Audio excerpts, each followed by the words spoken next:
A man spilled red wine on a woman's white dress. She asked him to drive her home. He waited outside her house for over an hour. When the door finally opened, the man who answered told him something impossible.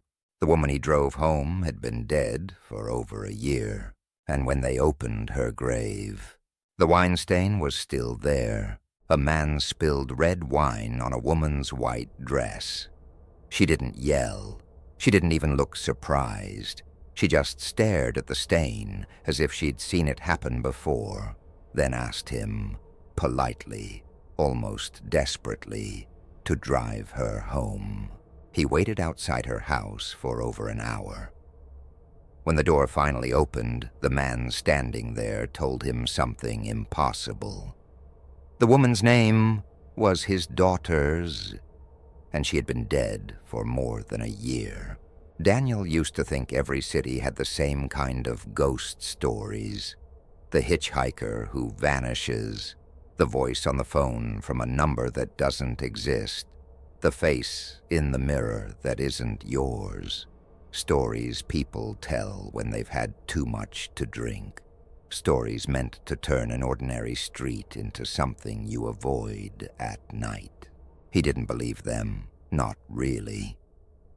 Daniel was 28, the kind of person who kept his receipts, who paid his bills early, who laughed at superstition with a small, tired smile. He worked in logistics for a shipping company. Deadlines, routes, invoices, things that could be tracked and proven. His world was made of calendars and confirmed deliveries. If something couldn't be verified, he didn't waste time on it. That evening started like dozens before it. He finished work late, the office lights turning off one by one until he was the last glow on the floor. His phone buzzed with messages he didn't feel like answering. He read them, thumb hovering, then put the phone back in his pocket. He didn't want conversation. He wanted noise that wasn't personal. A bar, one drink, a little anonymity. The place he chose was tucked between two older buildings downtown, its sign dim and slightly crooked. Inside, the air was warm with the smell of wood, spilled beer, and citrus from freshly cut limes. Music played low, something slow and old, the kind of song you recognized without knowing the name. A few people sat in booths, their voices blending into a steady murmur. Daniel took a seat at the bar, ordered a glass of red wine because it felt calmer than whiskey, and watched the bartender polish glasses in the way people do when they're trying to look busy. That's when he saw her. She sat alone at a small table near the back where the light barely reached, and yet she seemed brighter than the room, not because she glowed, but because of what she wore. A white dress, simple and clean, with sleeves that fell gently to her elbows, and a skirt that pooled around her chair like a quiet wave. White wasn't a bar color. White belonged at ceremonies, under sunlight. In this place, under this kind of light, it looked wrong. Daniel told himself she was waiting for someone. Maybe she'd come from a wedding and stopped in. But there was no coat on the chair beside her, no phone on the table, no drink in front of her. Her hands rested in her lap, fingers interlaced, still as if she were posing for a photograph. He tried not to stare. Of course he did anyway. The moment she noticed him, she smiled, small, restrained, as if she'd been expecting him to look up. The smile wasn't flirtatious. It was calm, familiar. And that was what made him uncomfortable, because Daniel knew he'd never seen her before. He looked away, took a sip of wine, felt the warmth in his chest. He told himself to leave it alone. But the longer he sat there, the more the room seemed to tilt subtly toward her table, like gravity had moved. After a few minutes, he heard a chair scrape softly. When he glanced again, she was standing. She walked to the bar with an unhurried grace. People didn't turn to look, and Daniel noticed that too. A woman in a white dress should have drawn attention, but nobody reacted, as if she existed in a private pocket of space. She stopped beside him. "Is this seat taken?" she asked. Her voice was gentle, with a faint accent Daniel couldn't place. Not foreign, just slightly removed, like someone who had learned the language from books. "No," Daniel said. "Go ahead." She sat close enough that he could see tiny threads in the fabric, could smell something clean, soap, maybe, or rain. For a moment, they sat in silence. Daniel's heart beat harder than it should have. Then she looked at his wine. "That's a brave choice," she said. Daniel snorted. "It's wine." "Red wine," she corrected, and her eyes flicked to his hands as if she were imagining something. He didn't understand, but he laughed. "I guess I'm feeling brave tonight." "Maybe you are," she said, and smiled again.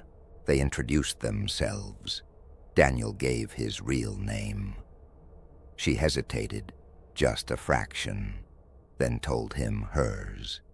It was a common name, the kind you didn't question. Daniel repeated it back, and she nodded as if satisfied.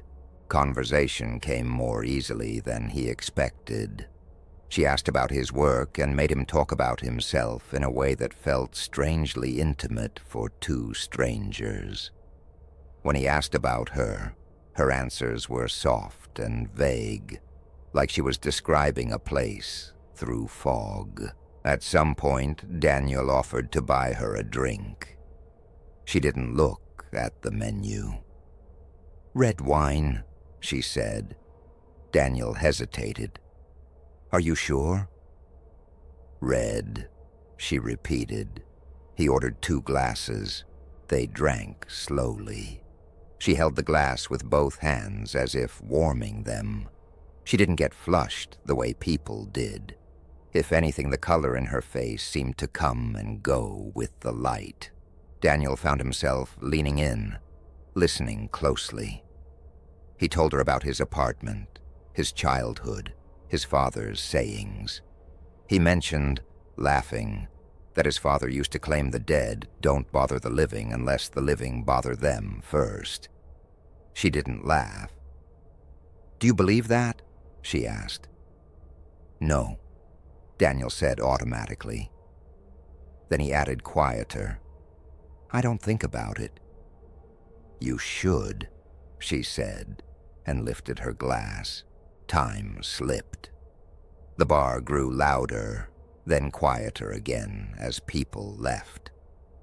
Daniel realized he'd been there longer than he meant to be. He turned to her and said, "I should probably..." And that was when his hand hit the stem of the glass. It happened in the smallest, stupidest way. An elbow, a gesture, a moment of carelessness. The glass tipped. Red wine arced through the air and splashed across her dress. The stain bloomed instantly, spreading like a living thing through the white fabric. A deep red that looked almost black at the center. Daniel's mouth went dry. "Oh my God, I'm so sorry, I didn't..." She stared down at the stain.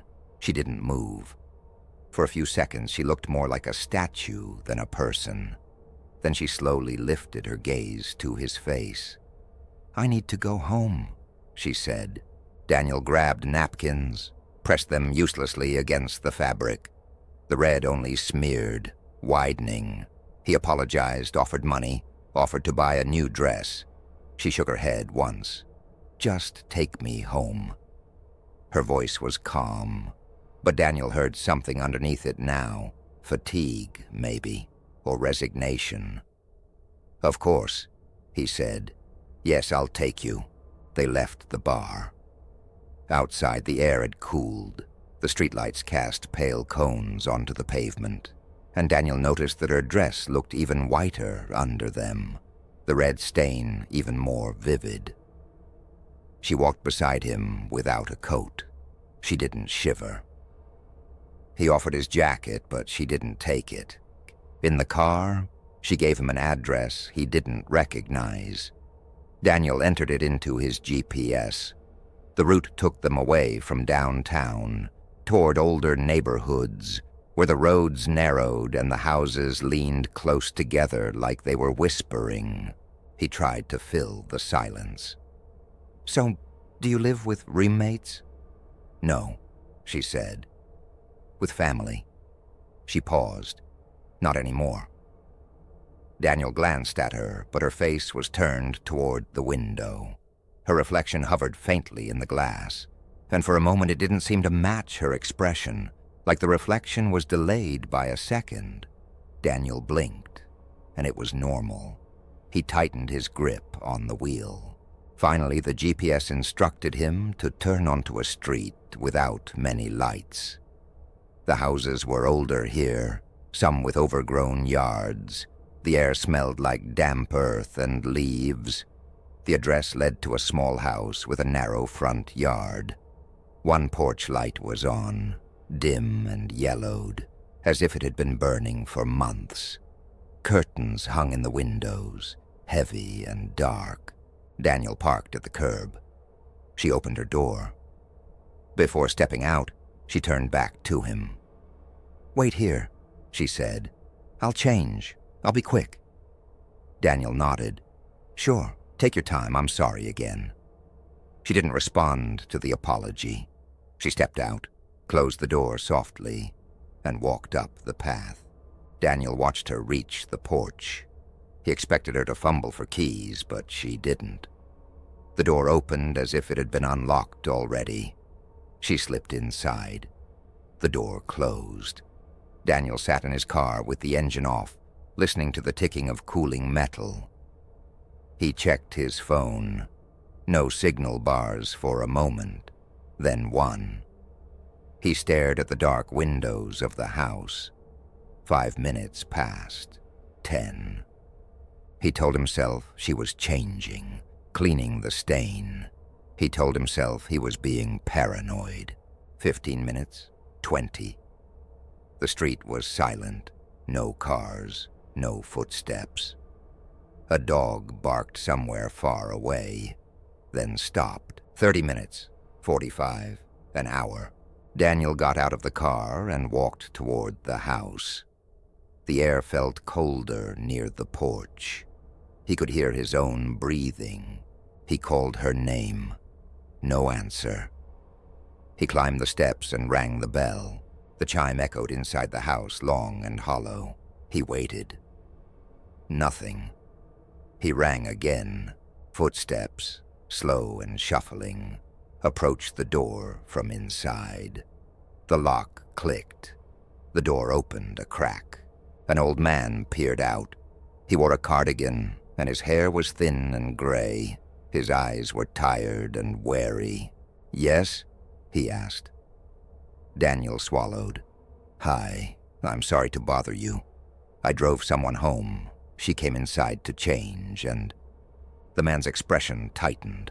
"Who?" Daniel said her name. The old man's face drained of color. For a moment he looked as if he might faint. That's my daughter's name," he whispered. Daniel forced a laugh. "Right. She's wearing a white dress. I spilled wine on it. She came in a while ago." The old man stared at Daniel as if he were hearing a language he didn't understand. Then he opened the door wider. "Come in," he said. "It's cold." Everything in Daniel screamed not to step across that threshold. But he did. Inside, the air smelled stale, like rooms that stayed closed. The hallway was narrow. A framed photo hung on the wall. Daniel glimpsed a young woman smiling beside an older couple. The old man moved slowly into a living room with heavy curtains drawn shut. A lamp cast a weak pool of light over a table cluttered with papers and pill bottles. He sat down, as if his legs had given out, and looked up at Daniel. "Tell me," he said. "Start from the beginning." Daniel explained the bar, the conversation, the wine. He described her face, her voice, the way she asked him to drive her home. When he mentioned the stains spreading across the dress, the old man's mouth trembled. "No," the man said, more to himself than to Daniel. "No, that's not possible." "My God," Daniel whispered. "Where is she?" The old man shook his head. "My daughter died last year." The words landed like a stone. Daniel's cheeks burned. "I'm sorry, I didn't know. But I just drove her here." The old man stood, went to a cabinet, and pulled out an old photo album. His hands shook as he flipped through pages. He stopped and turned it toward Daniel. A photograph. A young woman in a white dress, smiling softly at the camera. Daniel's throat tightened. It was her. The same eyes, the same shape of mouth, even the same small mark near her collarbone. "That's her," Daniel said, barely audible. The old man's voice dropped to a whisper. "She was 24. She was engaged. She was going to be married." Daniel's mind searched for explanations. Twins, deception, coincidence. But the photograph was too exact. "She was buried in her wedding dress," the old man said. "She bought it months before. She kept it like it was sacred. She never got to wear it." Daniel thought of the bar again, of the way the dress looked too clean, too bright. "Then who did I—" The old man's eyes flicked toward the closed curtains. "You should go," he said, and his voice carried fear. Daniel left with his stomach twisting. He drove home slowly, checking the rearview mirror too often. At one red light, he caught himself whispering, "This isn't real," over and over. He didn't sleep. When he closed his eyes, he saw red spreading through white fabric. The next day, he returned in daylight. The house looked smaller under the sun, less sinister, but still neglected. The curtains were drawn. The porch boards creaked under his weight. The old man opened the door with the same wary exhaustion. Daniel asked to see the photo again. He needed to confirm the face, to make sure his memory hadn't warped. It was still her. Daniel asked questions. Did she have sisters? Friends who looked like her? Anyone who could be cruel enough to wear that dress? The old man answered until his voice cracked with frustration. "There's no one," he said. "There's no explanation you can accept." Daniel made one last rational leap. "Then we should open the grave," he said. The old man went still. "No. If she's buried in that dress," Daniel insisted, "then there will be evidence. Either the stain is there or it isn't. If it isn't, I'll leave. I'll never come back." The old man's face crumpled. For a moment, Daniel saw the grief underneath his anger. "Let her rest," the man whispered. But Daniel couldn't live with uncertainty. It gnawed at him like an animal. He went to the authorities. He spoke carefully, leaving out the word ghost. He said he feared someone might be impersonating a deceased woman, harassing a grieving father, and that the only way to stop it was to confirm what was in the grave. It took paperwork, reluctant approvals, and days that felt like weeks. In those days, Daniel returned to the bar. The bartender on duty didn't remember a woman in a white dress. Daniel showed the charge on his statement. The bartender shrugged and said people came and went. A waitress listened to Daniel's description and went quiet, then told him, "I don't like talking about her." as if the name itself was dangerous. Daniel tried to find the back table again.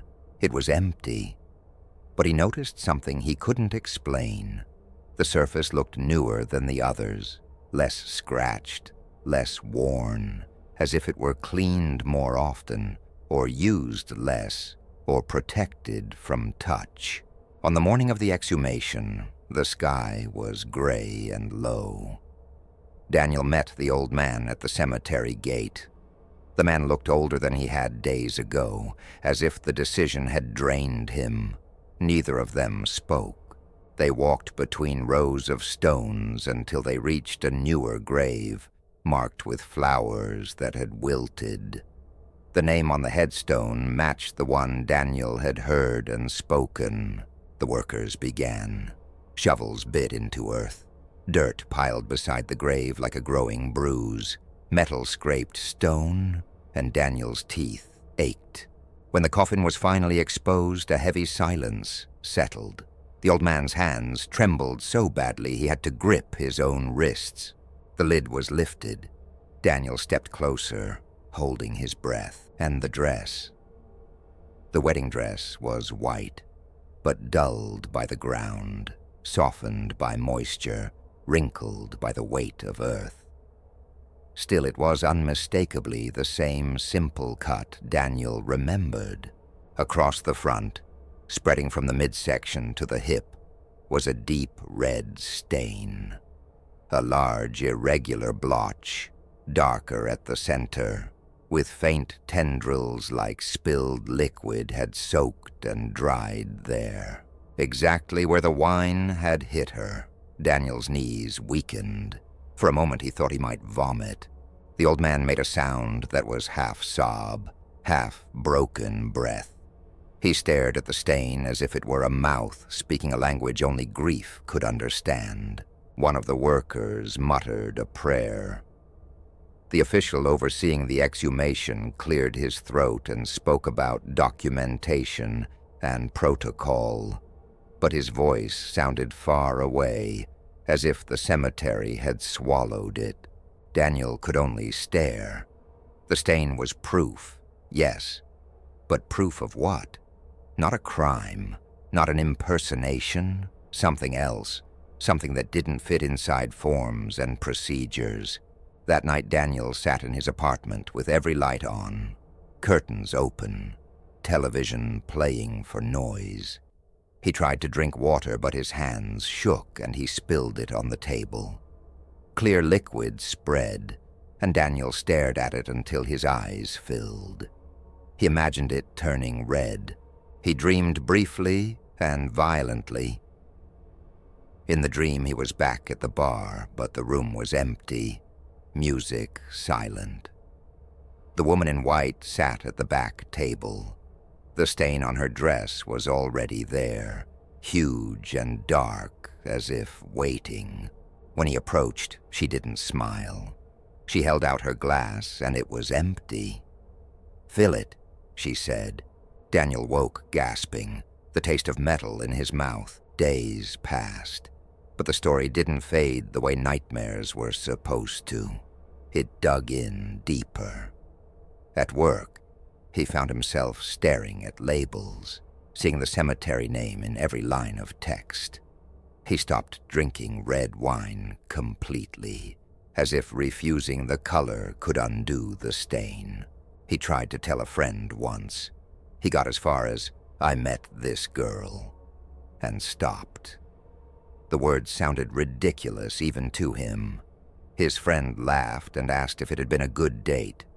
Daniel forced a smile and changed the subject. He never went back to the old neighborhood, but he didn't have to.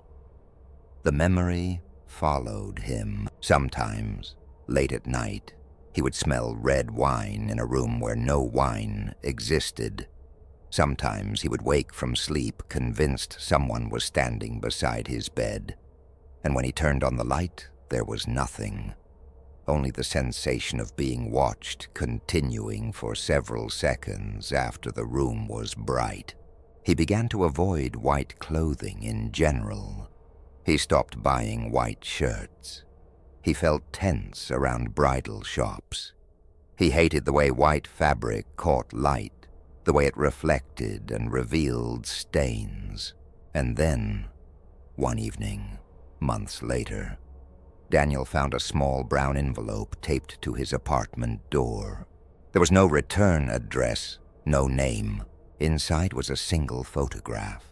The woman in the white dress sat at the back table of the bar.